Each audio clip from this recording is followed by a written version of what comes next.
Ning lulu aku kok anggere wis dipandeng karo sing ngedram ngono ya kek diklu ae. Aja gampang kena pengaruh panggoda ya. Pak, nika sik ngedram plerak-plerak. Ya apa-apa. Aja wedi karo ning kowe kuwi. Sing bayari aku kowe, Jek. Lah iya, santai wae. Santai wae. Ora apa-apa. Mboten pareng mewet nggih, Pak Wandi.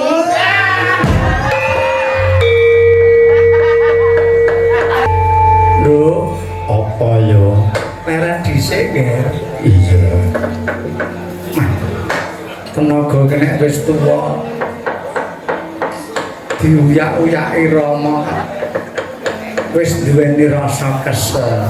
Ha iya. Itu nek kaya jaman isih Bambangan biyen wis giate ora jamak. Ning mergo kegawa umur iki pancen.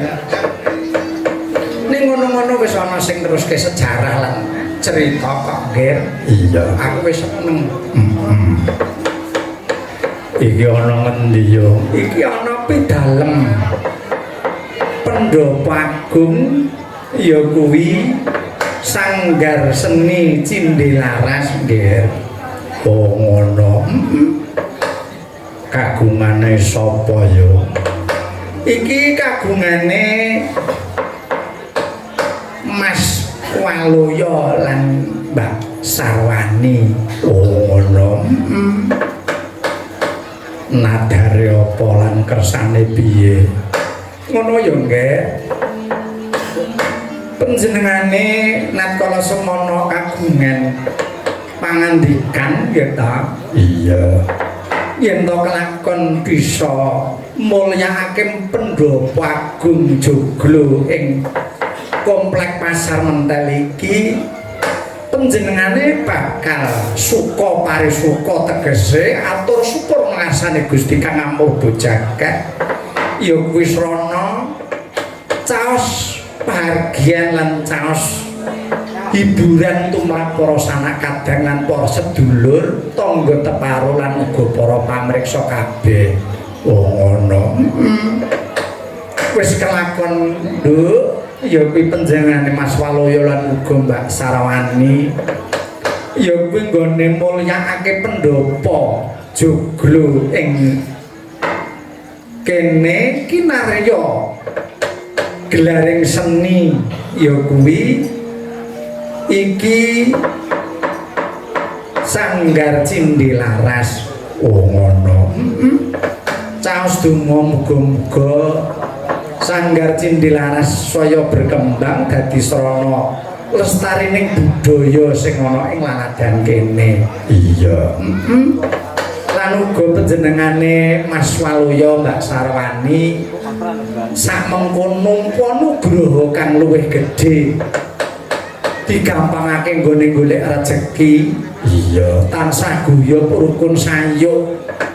Dadi keluarga sing tata titi tentrem ayem-ayem apa kang jinaka kasembadan Allahumma amin. Lan uga bengi iki dilenggahi para pejabat kang kepareng uga suka donga pangestu nggone mulyakake Pendopo Sanggar Seni Cindelaras. Sapa sing rawuh ya? Ya kuwi kang sepisan panjenengane Ibu Bupati Gunung Kidul rawuh.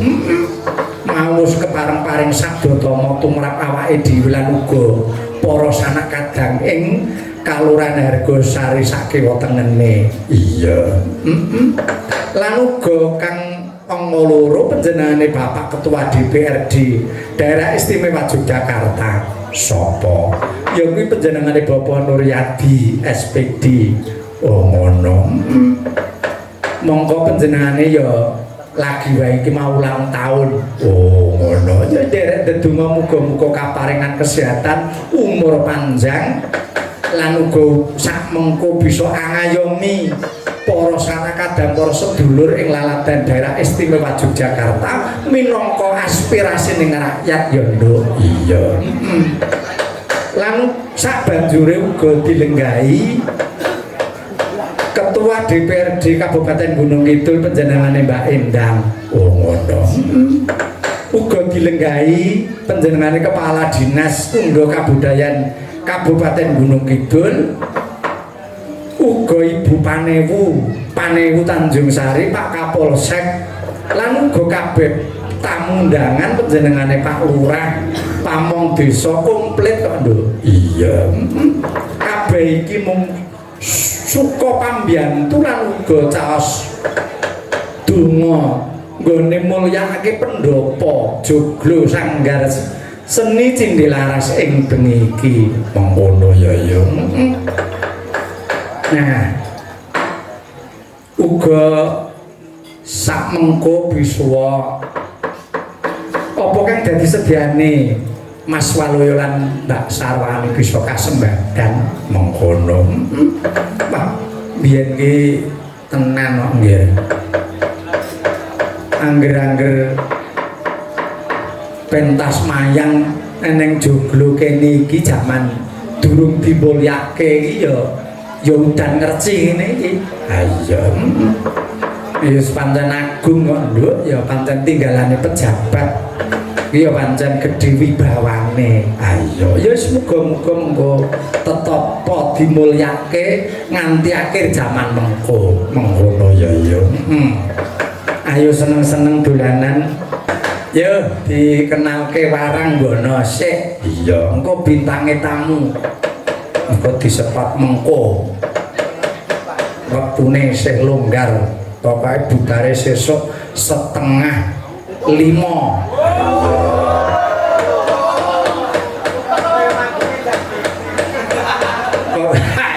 kanca-kanca semangat ayahe ini wis madang pinggo teko ning kulon panggung iki terus wis diparingi bakmi pedang ronde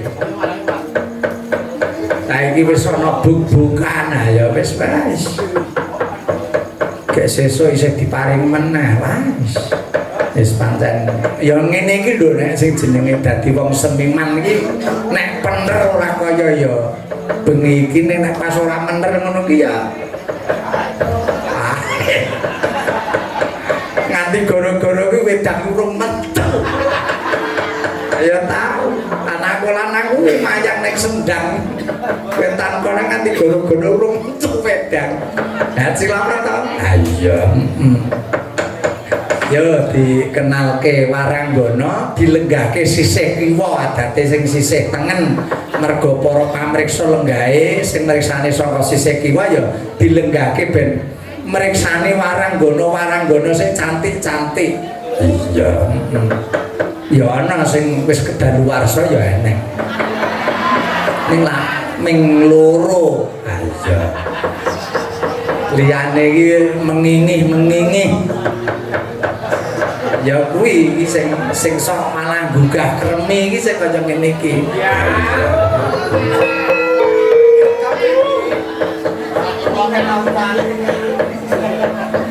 Ning lulu aku kok anggere wis dipandeng karo sing ngedram ngono iki ya kek diklu ae.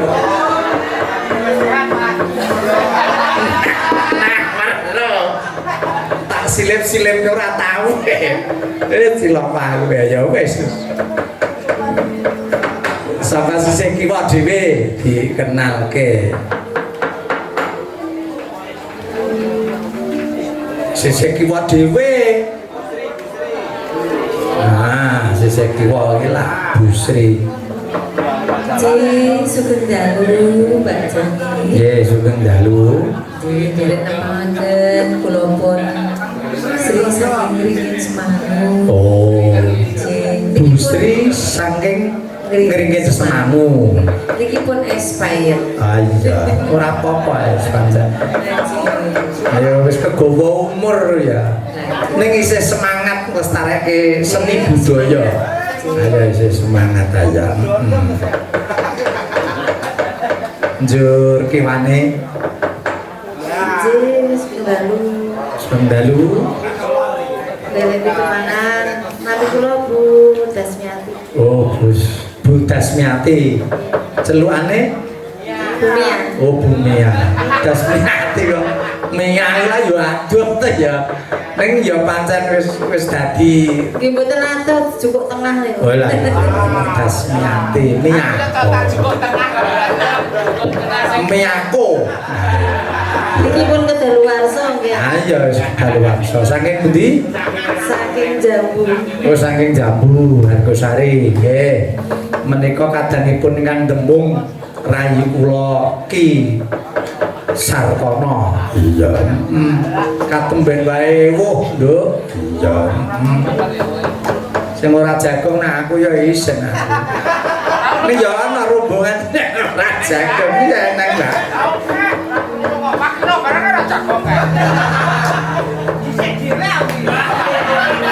Dasare ya bel gedes wong sing adu mulem ya ora rata kok ya. Ya ora. Ya ana sing keteliwatan nggih matur sembah nuwun menika rayi kula di Dasmiati mijine saking Piyungan sameneika lenggah wonten Piyungan ing rumiyin menika saking Jambu Argosari ya njur kiwane Sugeng dalu Pak. sugeng dalu Derek Pitepangan, nabi Oke. kula Afifah. wah Viva surong Nduk Kula saking Wilate Karangmojo.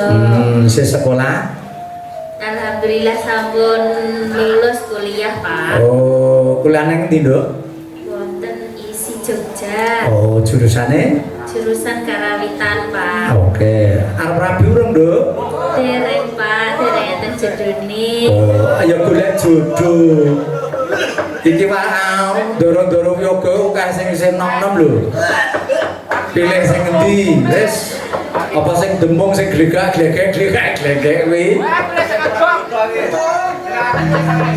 nek gur kare ngenteni sesuk-sesuk ya sing ngempul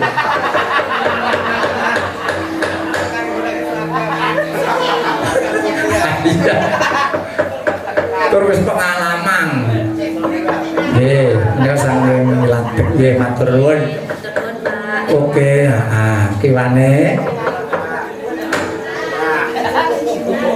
Sugeng dalu canggih. sugeng dalu nggih Ini Derek Pitepangan Ya. kula Puspa. Puspa sapa Puspa. mijil saking pundi Nduk Saking Semanu Gunung Kidul. Semanu wis sekolah Tasih ana ten aku Pasinawon. oh iya iya kuliahe ning ndi Nduk Ten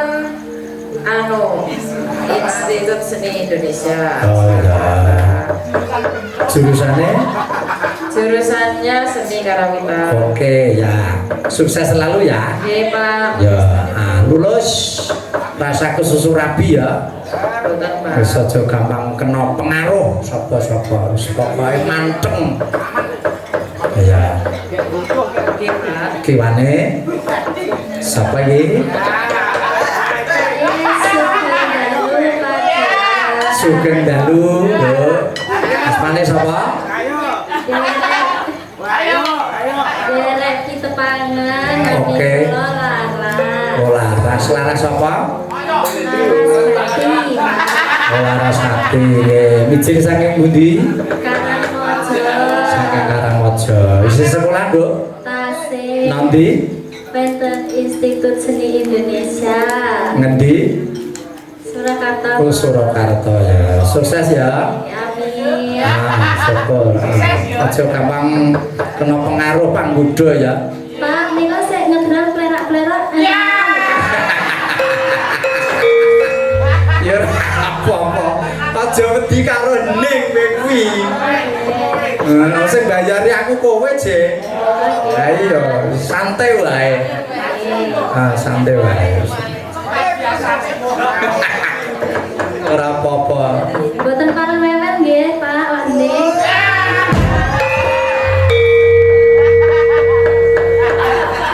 yes Nggih, sapa, Pak?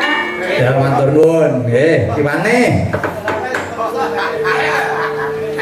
Sugeng Gawi Padalan. Njung dalu asmane sinten, Nduk? Umu Pak. Umu, mijil saking pundi? Saking Kemiri Tanjung Sari. Kemiri Tanjung Sari. Saya sekolah, Nduk?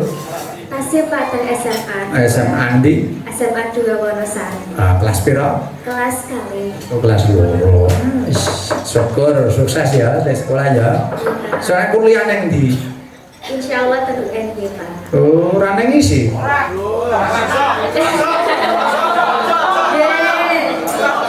Insya Allah. Oh ya. Terus ke duwe kebakatan kok.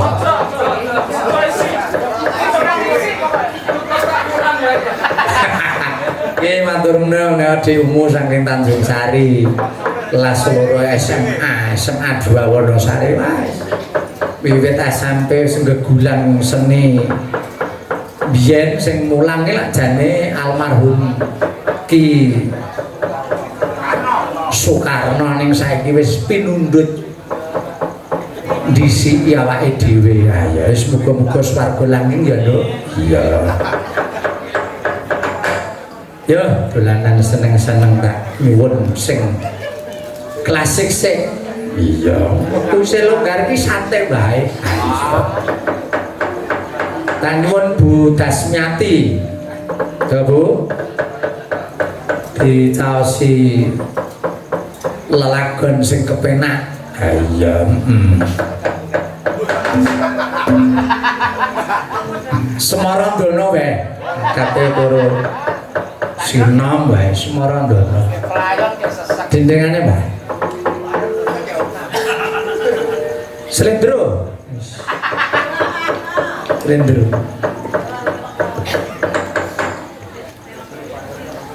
Sing gender menika Ki Towang. Ki Towang saking Tepus. Menika gendhonipun Tepus. Ki rombongan gendho kae. Iya.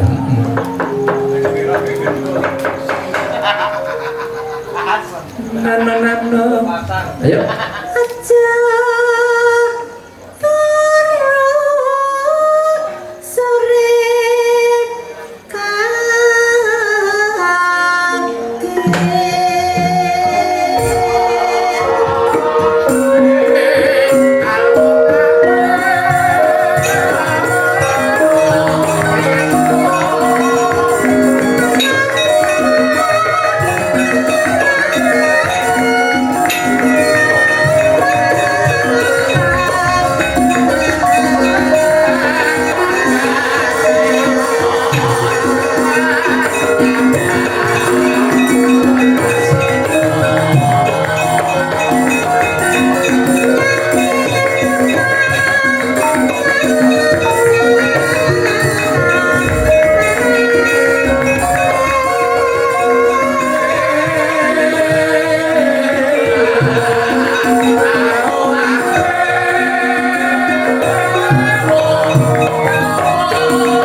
matur nuwun.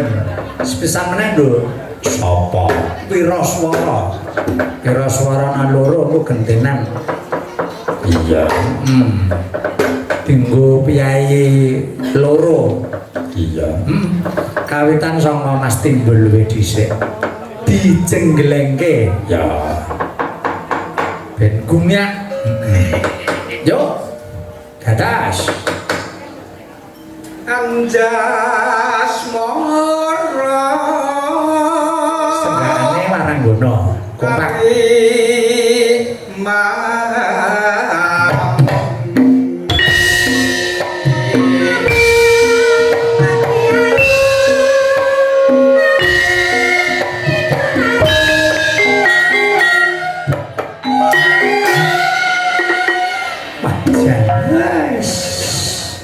Seger. Ayo ora kalingan ana jagung pangan uler nek ngene. Ayo wis ora urusan bae. Luweh. Yo. Mas Mira